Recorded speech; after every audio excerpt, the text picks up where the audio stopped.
Eto na ang mga impormasyong dapat alam nyo.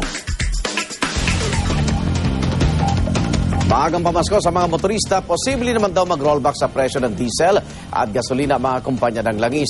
At kung magtuloy-tuloy ang bawas presyo, posible magkaroon din daw ng bawas singil sa pasahe ng jeep. Darito ang report ni Julius Segovia.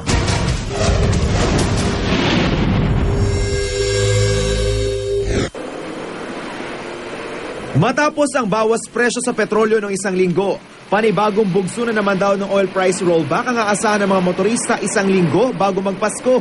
Sa kwenta ng sources sa industriya, higit 35 centavos ang posibleng rollback sa litro ng gasolina, habang aabot naman sa 85 centavos ang maaaring matapya sa litro ng diesel.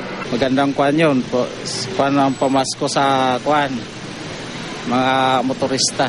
At least madadagdagan yung take home. Oo. Tsaka traffic ngayon, kung mataas yung gasolina, yari na naman kami kasi Christmas season, alam mo na, traffic. Sana tuloy-tuloy rollback. Para kumita naman. Pero ang grupong Pasang Mazda, iba ang basa sa napipintong bawas presyo sa petrolyo. Kung ito'y pamasko, salamat. Pero baka naman pagtapos ng bagong taon, doble sipa ang gawin nyo sa amin. Mag-aaway tayo.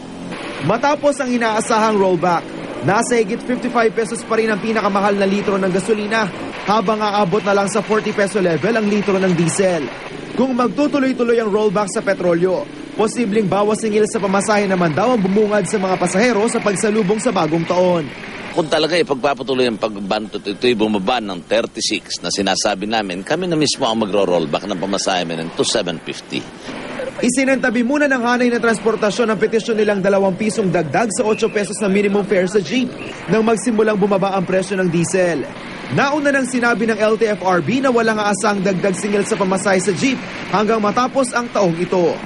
Para sa unang balita, Julius Segovia reporting.